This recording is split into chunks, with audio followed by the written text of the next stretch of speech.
The fourth principle of building your ambition is building your enterprising skills. Building your skills to be self-enterprising, to consistently create opportunity, new opportunity, and to consistently take advantage of the opportunity that you've created. To be aware, to face life with your eyes and ears open to the possibilities that may be just around the corner. An enterprising person is one who comes across a pile of scrap metal and sees the making of a wonderful sculpture. An enterprising person is one who drives through an old, decrepit part of town and sees a new housing development. An enterprising person is one who sees opportunity in all areas of life. To be enterprising is to keep your eyes open and your mind active. It's to be skilled enough, confident enough, creative enough, and disciplined enough to seize opportunities that present themselves regardless of the economy. An enterprising mortgage banker will develop creative financing strategies during slow markets. An enterprising lawyer will study new laws and market herself to people who may need help in those areas. An enterprising salesman will research beyond the obvious to find new prospects for his products or services. Isolate a secondary market, develop another benefit. An enterprising attitude says, find out before action is taken. Do your homework. Do the research. Be prepared.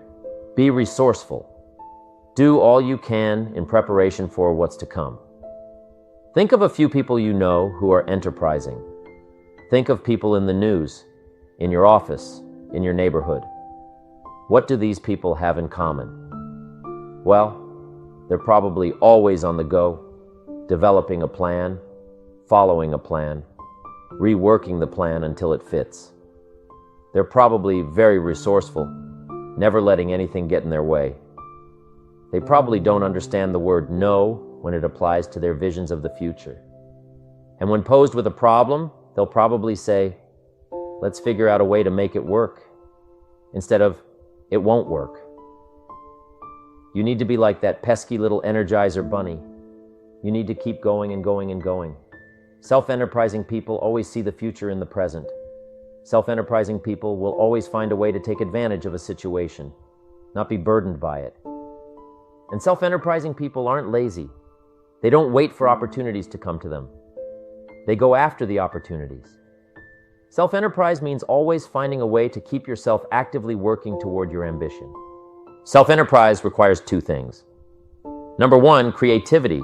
Creativity to see what's out there and shape it to your advantage. Creativity to look at the world a little differently.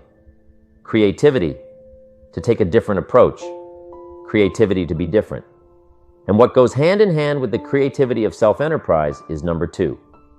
The courage to be creative, the courage to see things differently, and the courage to go against the crowd. The courage to take a different approach, the courage to stand alone if you have to. The courage to choose activity over ease. And activity generally relates to how you feel about yourself, understanding your self-worth, how valuable you are. What could you do if you had all the skills, took the classes, read the books, burned the midnight oil? What could you do? What true value could you develop? This is one of the better exercises. What could I become? What could I really do in the marketplace, in enterprise, home, family, experience, love, friendship, marriage? How valuable could I become?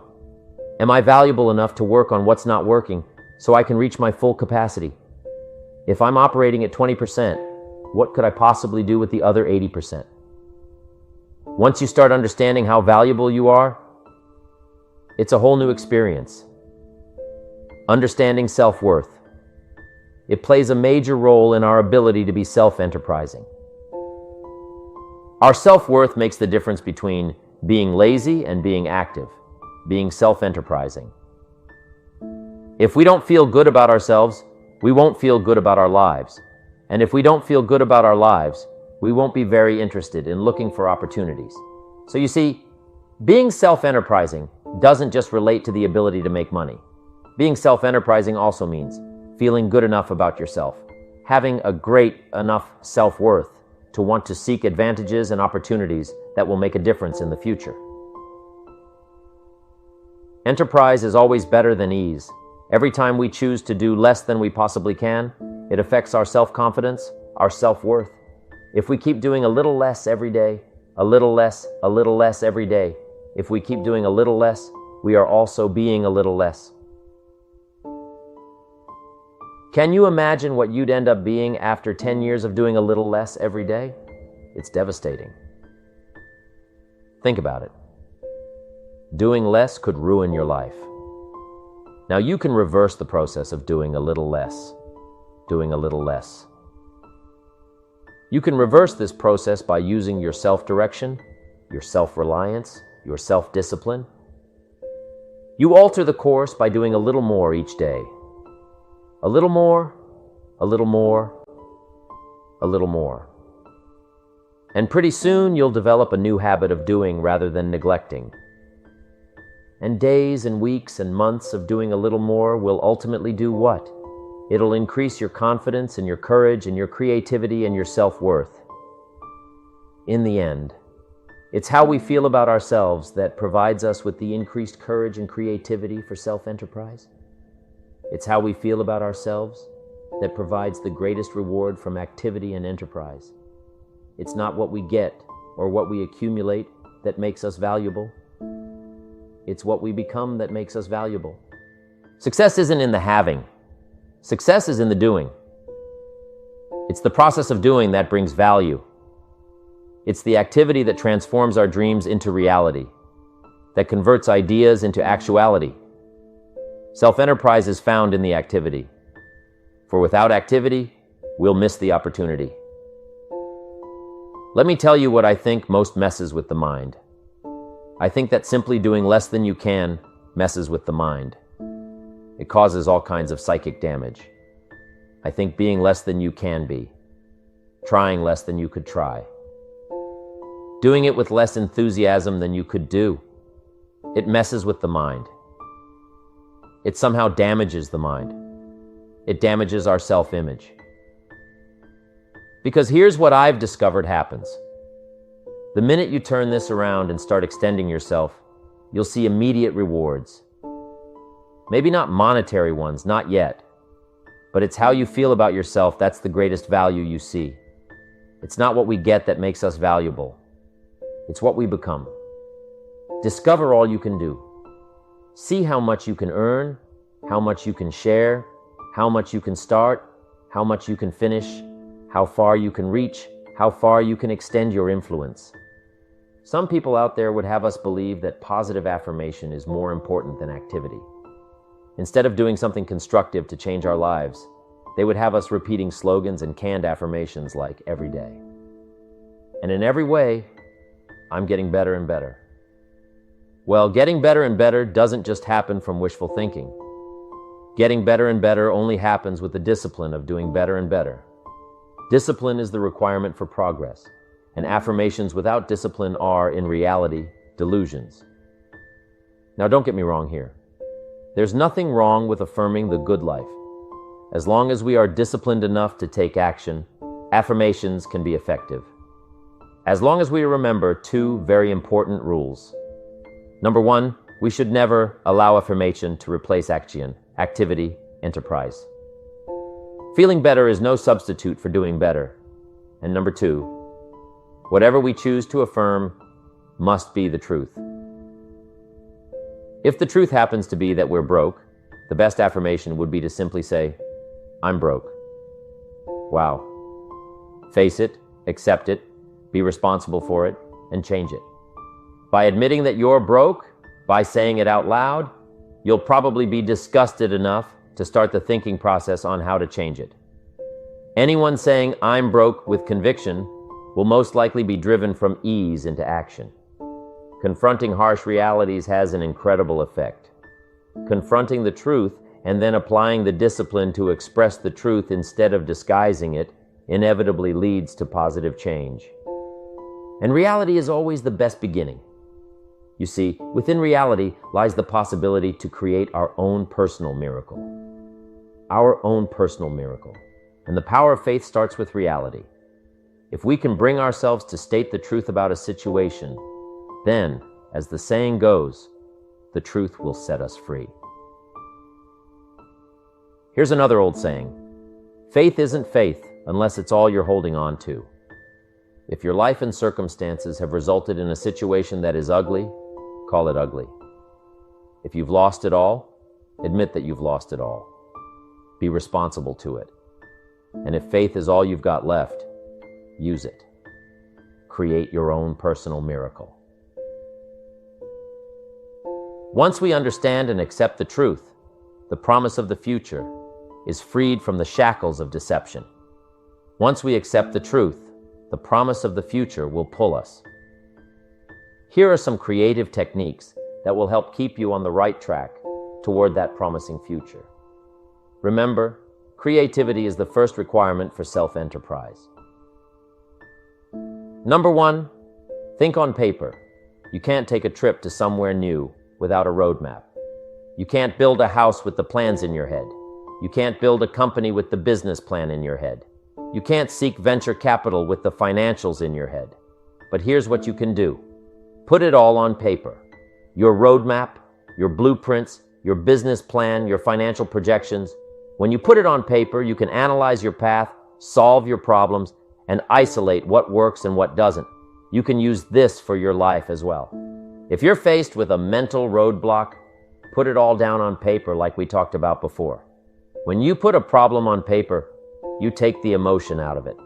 With the emotion gone, you can look at the roadblock objectively. You can figure out what you did right, and you can figure out what you did wrong. You can figure out how to change it. So here's what you do. Pick a problem out of your head and pull out a piece of paper. Then draw a line down the middle on the left-hand side. Jot down the problem. Just what is the problem? Write it out. We've got so much going on in our heads that we can't figure things out until we take a piece of it out and put it on paper. What is the problem? This is the problem. State it the best you can. The doctor says, "Oh, you look good. Come and see me in a year." And you say, "No, doc, I'm hurting here." He says, "No, that's negative. Just be positive." No, we've got some negative stuff we need to deal with. So what is the problem? State the problem. Write it down. Now, on the other side of this paper, you put the answers or the solutions. And I've got 3 questions to ask in order to find the answers. And by the way, these 3 questions can be used to solve almost any problem. Here they are. The first question you need to write down is, what can I do? What can I do?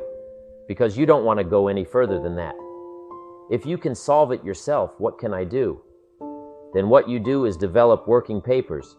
You start jotting down. I could do number 1, I could do number 2, I could do number 3. Here are some alternatives. Then you start analyzing them. Let's see. Number 3? No, that one would take too long. I haven't got that much time. Okay. Number 2, not sure. All right, let's look at number 1.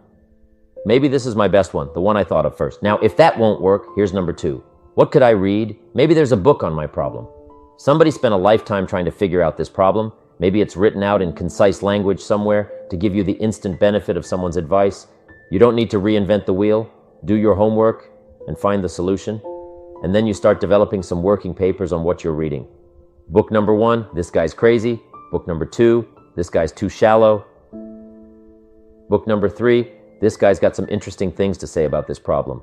I'm telling you, if you want to solve a problem, the best questions to ask are, number 1, what could I do? And number 2, what could I read? Don't miss the book. That could help. So, I'm asking you, don't sell yourself short here. You can find some answers. Now, first, try to find them yourself from your own experience. Then second, if you can't find them yourself, now ask, what could I read? Go to the library. Go to the bookstore. Search your own library. Go back through your own journals to find the stuff that's been helpful and valuable to you, and see if maybe you've made some notes that could be helpful in your situation. Now, if that doesn't work, then ask question number 3. And question number 3 is, who could I ask? Now guess what you're prepared with when you ask somebody to help you? You've got your working papers to show them. You say, I've got my working papers. I've tried my best to figure it out myself, and that finally left me short. Here are some of the books I've read.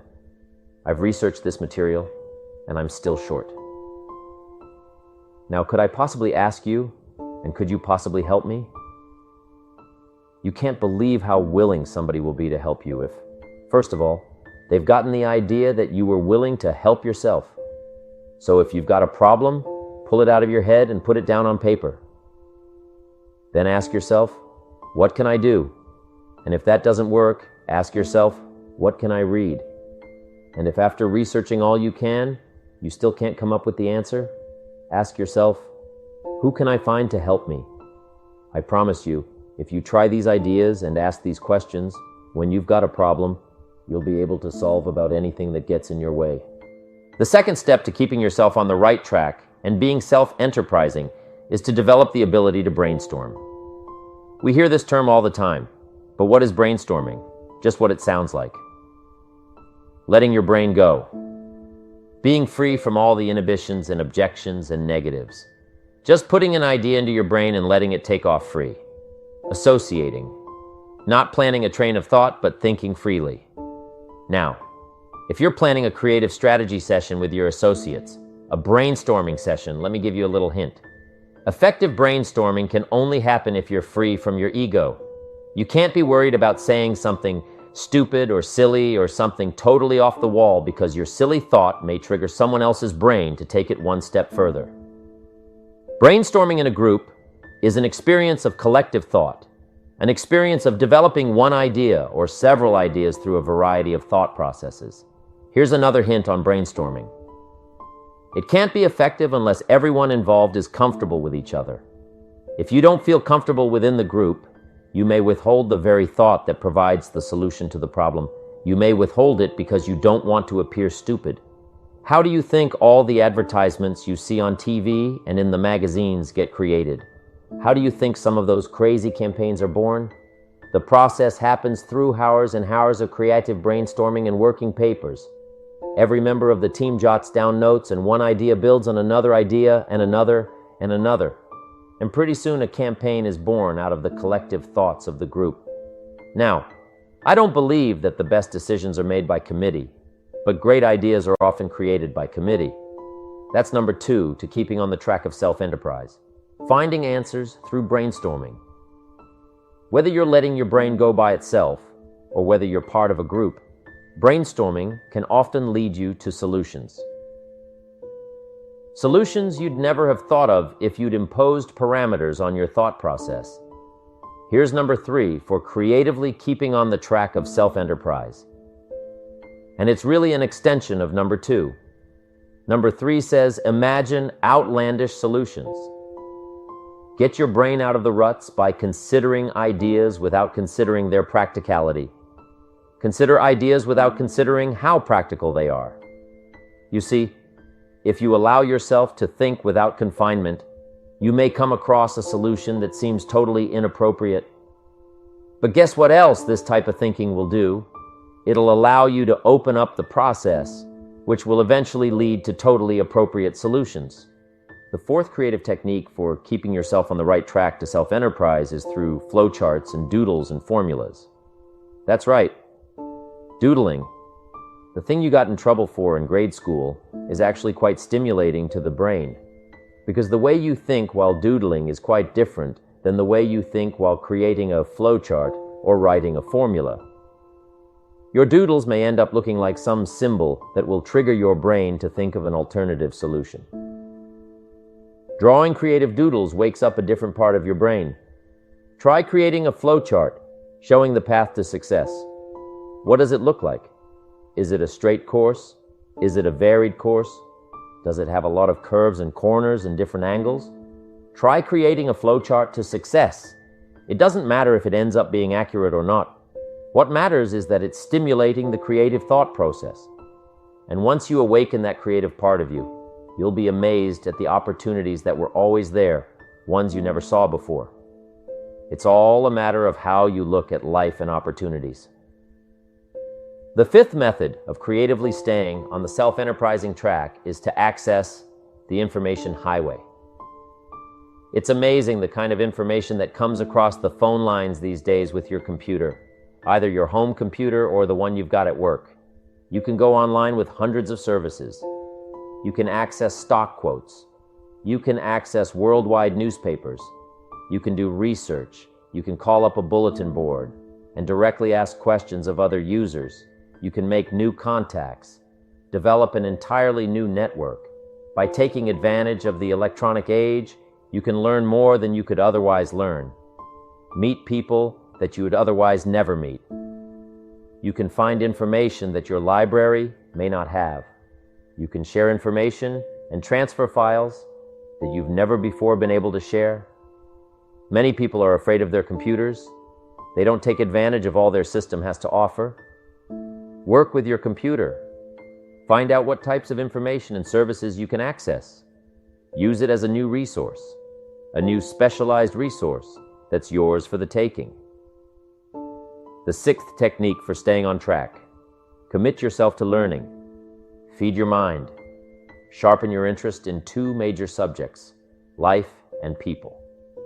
Learn how you can better interact with others. Learn more on how to get the most from life. Learn all that you can so that you can become all that you can become. Learning is the beginning of a life worth living. Learning is the beginning of wealth. Learning is the beginning of happiness. Learning is the beginning of health. Learning is the beginning of spirituality and faith. Learning and searching are where the process of creating your own personal miracle begins. Learning is the beginning of self-enterprise. Now, here are some tips on the second component of self-courage. Ambition requires courage. Ambition requires that you stand up for what's right and fight what's wrong. Ambition requires that you hold on to your values in pursuit of your success. Ambition requires that you fight off fear. Fear is one of those things, one of those emotions that can stop people dead in their tracks, foregoing success and achievement. Fear can stop people from taking all that life has to offer them. Fear can rear its ugly head in many ways. Remember the old saying, "You have nothing to fear but fear itself." You can be afraid of success. You can be afraid of failure. You can be afraid of looking ridiculous. You can be afraid of change, either positive or negative change. You can be afraid of the competition. You can be afraid of loss and destruction. We're not always born with courage. We're not always born with all the fears either. You ever hear of a baby that's afraid of the dark? Of course not. They grew in the dark for 9 months. They should be afraid of the light. But do you ever hear of a 3 or 4-year-old afraid of the dark all the time? Where'd they learn that? Fear. Who taught them that the dark outside is any different than the dark inside? Where'd they learn that? Well, probably from their parents who decided they needed a nightlight on. The kids probably think that they should be afraid of the dark if their parents insist that a light be kept on. And what about other fears in life? Are they learned? Well, maybe. Maybe some of your fears are brought on by your own experiences, by what someone has told you, by what you've read in the papers. Now, some fears are valid, like walking alone in a bad part of town at 2 a.m. If there isn't fear, there's probably a bit of ignorance, and that type of ignorance can easily be solved by either education or experience. Once you learn to avoid that situation, you won't need to live in fear of it. Fears, even the most basic ones, can totally destroy our ambitions. Fear can destroy fortunes. Fear can destroy relationships. Fear, if left unchecked, can destroy our lives. Fear is an enemy. And let me tell you about some of the other enemies we face. Enemies on the inside. One of the enemies that you've got to destroy before it destroys you is indifference. What a tragic disease this is. Ho-hum, let it slide. Drifting away from your ambitions. Here's one problem with drifting. You can't drift your way to the top of the mountain. Next one, an enemy inside all of us. Indecision. Indecision is called the thief of opportunity, the thief of self-enterprise. It'll steal your chances for a better future. Take a sword to this enemy, indecision. Next enemy on the inside is doubt. Sure, there's room for healthy skepticism. You can't believe everything, but you can't let doubt take over. Doubt the past, and doubt the future, and doubt each other, and doubt the government, and doubt the possibilities, and doubt the opportunities, and doubt yourself. I'm telling you, it'll destroy your life and destroy your chances, and empty your bank account and empty your heart. Doubt is an enemy. Go after it. Get rid of it. Next is worry. We've all got to worry some, but don't let it conquer you. Let it alarm you. We've all got to be alarmed, but we don't want to be conquered. Worry is useful.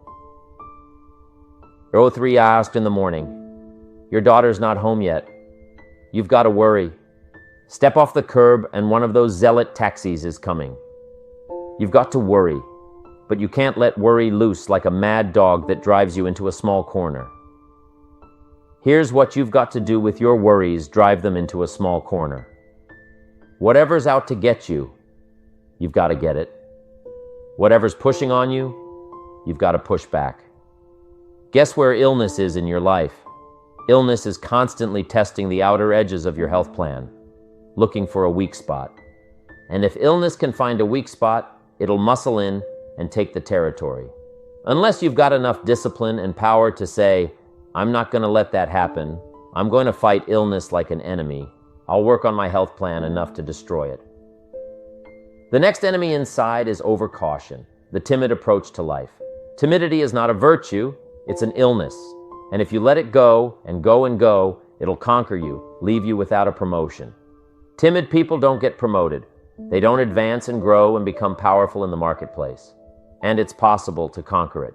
Do battle with the enemy. Do battle with your fears. Do battle.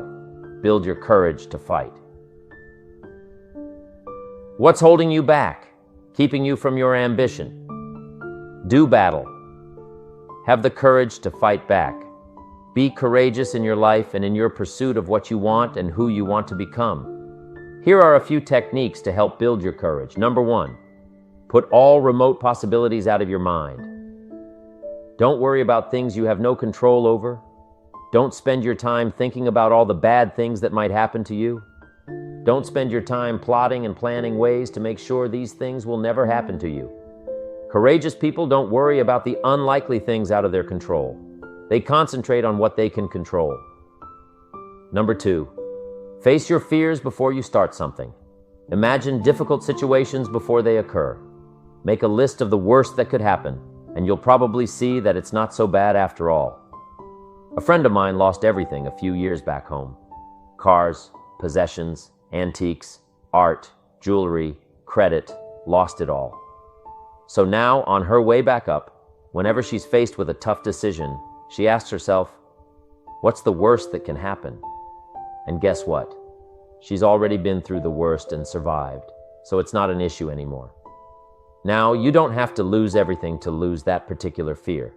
But what I'm saying is, once you face your fear, you can move on. Once you've itemized out the worst that could possibly happen, you'll see that you have the inner strength to deal with it. And if you've looked at the possibilities beforehand, you'll probably never be faced with the situation at all. Why? Because you've already thought about it. You've already thought it through. And by contemplating what might happen, you'll chart your course to make sure that it doesn't. Once again, it's your choice. Be fueled by your fears, or face your fears. It all depends on how you can with yourself. Always afraid of taking the next step. When you plot out your course for success, you know that there'll be some touchy moments when fear may get the best of you.